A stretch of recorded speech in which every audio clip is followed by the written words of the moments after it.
I think just trusted in our abilities. Obviously not the most complete effort from us, but definitely one that we are happy with because we found a way and we stuck with our game plan to start the game and trusted that it was going to work. We got pucks behind and it did.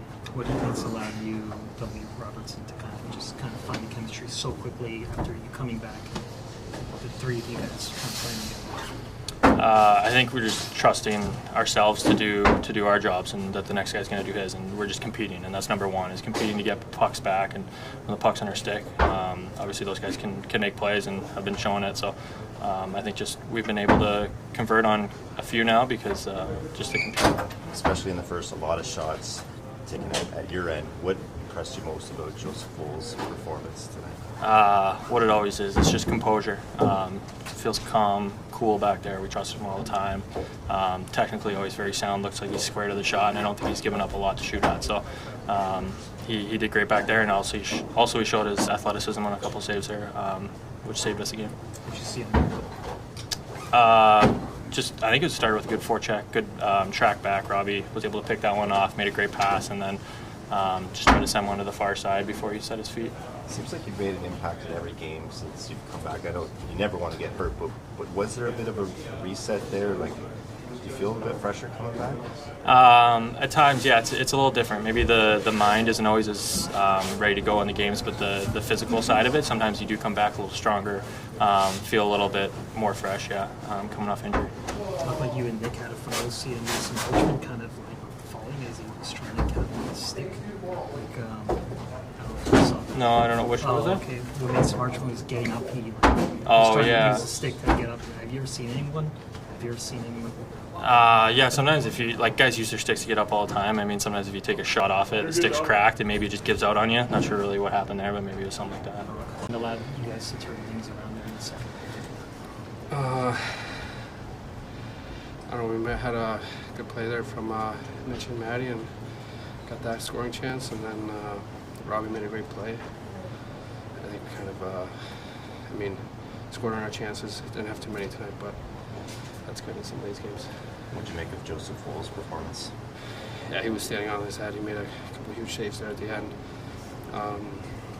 Just putting the team on his back in these situations.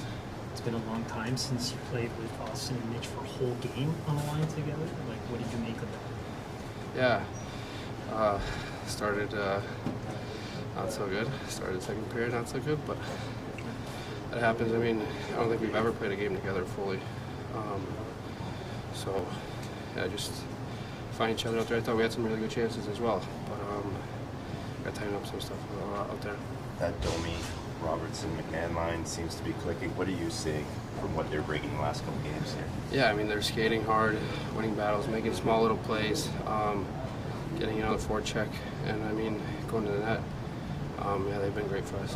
You guys have been good defensively and goal as well, but how much does that help when kind of the other lines are also clicking? You guys are playing the offense. Yeah, I mean, that's what's going to be important. It's a long ways away, but playoffs, that's what you want from your team. Everybody clicking, everybody scoring. What allowed your team to change the momentum there and come out on the right side of this? Well, the goalie was good for sure. I mean, I thought that, we responded on goals, our third line responded and tied it up. They had a great game, I thought. Overall, I just thought,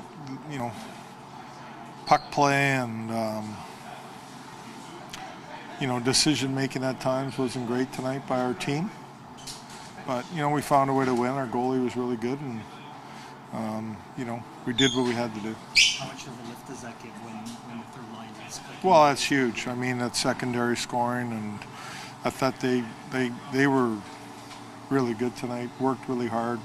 Their reloads are great, and that's why they scored a couple of goals, is by reloading hard and breaking plays up and then, attacking the other way.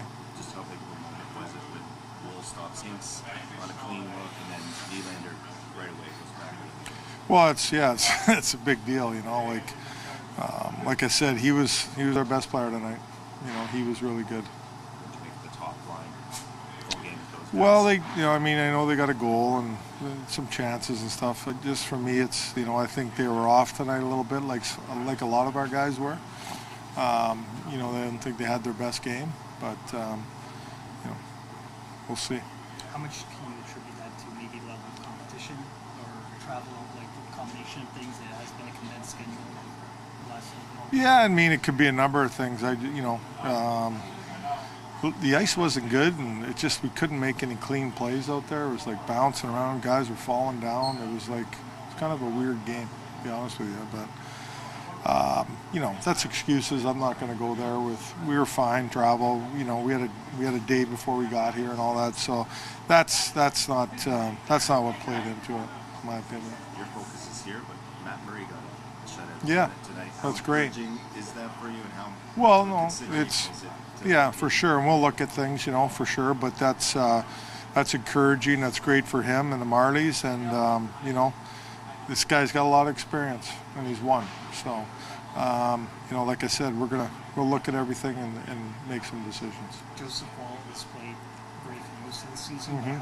How important is that with him out? Well, it's really important. He was great tonight. We needed him to be really good against a real good team at home. They got a good home record. They're hard to beat. So we needed him to be good, and he was. I mean, that's so. But it's it gives our team confidence too. Leafs facing center crisis amid injuries, eyeing trade market for solutions.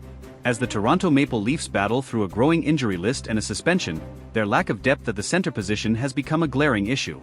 According to Sportsnet's Elliotte Friedman in his latest 32 Thoughts article, the Leafs are among the teams exploring trade options to bolster their lineup. This effort is coming amid increasing competition from teams like the Chicago Blackhawks and Nashville Predators, who have also set their sights on improving their center depth.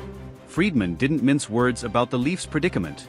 The teams currently focusing on centers, including Chicago and Nashville, must consider when others will enter the market. Toronto will undoubtedly be one of those teams, he wrote. While the Blackhawks and Predators may have an edge in terms of cap space and assets, the Leafs remain a team to watch as the season progresses. The Leafs situation is urgent, with up to 7 forwards currently unavailable due to injury or suspension. Ryan Reeves is serving a 5-game suspension, while key players like Austin Matthews, upper body, Matthew Knies, upper body, Kaye Jarnkrok, groin/sports hernia, David Kampf, lower body, Max Domi, lower body, and Max Pacioretty, lower body, are all sidelined. The team has even considered temporarily shifting Mitch Marner to the center position, highlighting the severity of their depth issues. This isn't just a short-term concern for the Leafs. Depth at center has been a persistent challenge for the team, and while stopgap solutions like Marner could help in the interim, the front office appears keen to explore longer-term fixes. For fans of the blue and white, this has been a recurring theme. The Leafs' center depth often becomes a problem at the worst possible times.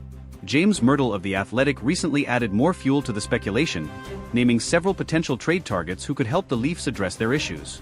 Among them is Ryan O'Reilly, a familiar name for Toronto fans. O'Reilly, who signed a 4-year, $18 million deal with Nashville in 2023, might be a trade candidate if the Predators' underwhelming start to the season, 6-11-3, 31st in the league, prompts a rebuild. However, his steep price tag and history with the Leafs, including rejecting a free agency offer less than 2 years ago, make this a complex and potentially unlikely move. Other names mentioned by Myrtle include former Leaf Nazem Kadri, currently with Calgary, as well as players like Michael Granlund, Nick Jugstad, Brock Nelson, Yanni Gourde, Trent Frederick, Radek Faksa, and Sean Corrali. While some of these options seem more plausible than others, it's clear that general manager Brad Treliving will need to get creative to find the right piece without mortgaging the team's future. Cap space remains one of the biggest obstacles for the Leafs. Unlike teams like Chicago and Nashville, which have more flexibility and assets, Toronto is walking a financial tightrope. As Friedman noted, competition will intensify as cap-constrained teams strive to create room. For the Leafs, that could mean waiting for the market to develop further, a risky move given their current needs. The situation also highlights the Leafs' ongoing struggle to build a roster that can withstand the grueling nature of an NHL season. Injuries are an inevitability in hockey, but Toronto's current predicament underscores the importance of depth, a quality the team has struggled to consistently maintain. Looking back on recent years, the Leafs have often leaned heavily on their star players, particularly Matthews, Marner, and William Nylander. While these players have delivered in spades, the lack of reliable depth options has left the team vulnerable in critical moments. The current crisis at center is merely the latest example of this recurring issue. Some fans have called for more aggressive moves from Treliving, arguing that now is the time to strike while the team's core is in its prime. Others, however, are more cautious, pointing to the dangers of overpaying for short-term fixes. Striking the right balance will be key, especially as the Leafs aim to keep their championship window open. Despite the challenges, there's no denying that Toronto has the talent to be a contender, provided they can patch up their lineup. The ongoing rumors and speculation surrounding potential trades show that the Leafs are at least exploring every avenue to strengthen their roster. For fans of the blue and white, this moment feels like a pivotal point in the season. With a lineup ravaged by injuries and a tough schedule ahead, the Leafs must act decisively to avoid falling behind in the standings. The addition of a dependable center could be the difference between weathering the storm or watching another season slip away. Whether it's O'Reilly, Kadri, or another surprise name, one thing is certain: the Leafs are under pressure to deliver. And for a fan base as passionate and loyal as Toronto's, there's no room for excuses. The time to act is now, and Leafs Nation is watching closely. As the trade deadline approaches, the stakes couldn't be higher. Will Treliving pull off a move that solidifies the Leafs' status as a contender, or will the search for center depth become yet another chapter in the team's long history of what-ifs?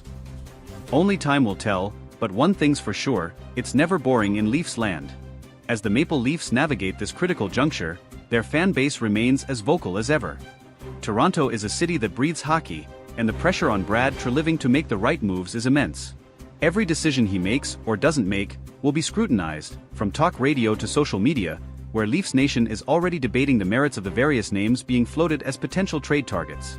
Among the louder debates is whether the team should prioritize a high-profile acquisition like Ryan O'Reilly or Nazem Kadri, or focus on a lower-cost, reliable center who can fill a supporting role without costing too many future assets. While O'Reilly's leadership and playoff experience make him an attractive option, his contract and recent history with the Leafs add layers of complexity to any potential reunion. Similarly, Kadri's gritty, two-way playstyle remains a fan favorite, but his cap hit and availability might render him an unrealistic target.